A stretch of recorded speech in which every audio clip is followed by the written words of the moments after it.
Hello everyone, welcome to our channel. This is Srishti Agarwal. मैं आप सभी स्टूडेंट्स के लिए लेकर आई हूँ यहाँ पर होली या रंगों का त्योहार अथवा मेरा प्रिय त्योहार पर विषय जो है आपका, इस पर निबंध लेखन।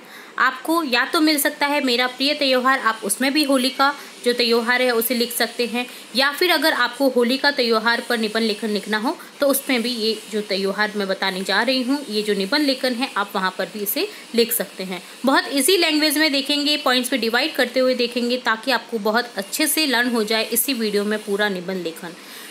तो स्टार्ट करते हैं। सबसे पहले आपको लिखना होता है, मैं सभी वीडियोस में बताते हुए आई हूँ कि सबसे पहले आपको किसी भी निबंध में लिखना होता है प्रस्तावना, जिसमें उस सब्जेक्ट से रिलेट आपको बताना होता है कि वो क्या है।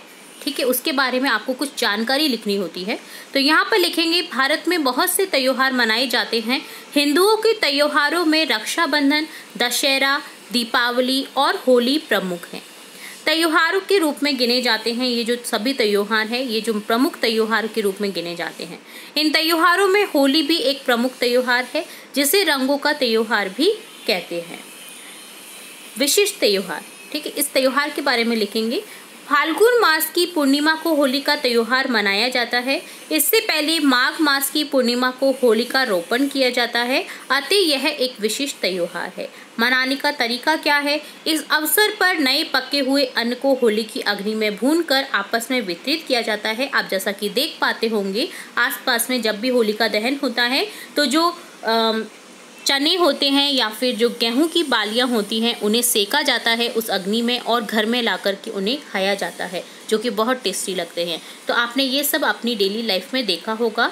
संस्कृत भाषा में आग में भुने हुए अध पके अन्न को होलक कहते हैं, जो कि खाने में बहुत टेस्टी लगता है। इस त्योहार को भक्त प्रहलाद की भक्ति को अच्छाई के रूप में व उसकी बुआ होलिका की याद के रूप में मनाया जाता है। इस त्योहार को होलिका सोग भी कहते हैं। होली खेलना कि क्या है ये होली खेलना? होलिका दहन के बाद लोग रंग अबीर से होली खेलते हैं, एक दूसरे को गुलाल लगाते हैं। कुछ लोग होली की राख व मिट्टी भी लगाते हैं। इसके बाद नवीन वस्त्र धारण करके एक दूसरे के यहाँ जाते हैं एवं शुभकामनाएं देते हैं। तो ये था इस त्योहार के बारे में। अब लास्ट में आपको क्या लिखना होता है? किसी भी निबंध में उपसंहार, जिसमें आपको जो ऊपर से पढ़े हुए आ रहे हो आप जो पॉइंट्स हैं, उनका एक सारांश लिखना होता है। तो यहाँ लिखेंगे, देश के अलग अलग इलाकों में इस पर्व को मनाने के तरीके भी कुछ कुछ भिन्न हैं। ब्रिज की लठमार होली बहुत प्रसिद्ध है।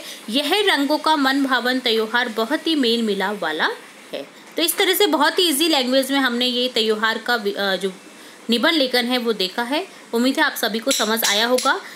इसके साथ ही और भी हम इम्पोर्टेंट विषय से रिलेटेड और भी इम्पोर्टेंट वीडियोस आपकी कक्षा से रिलेट लाते रहते हैं। तो जुड़े रहिए हमारे चैनल के साथ। वीडियो को पूरा देखने के लिए धन्यवाद।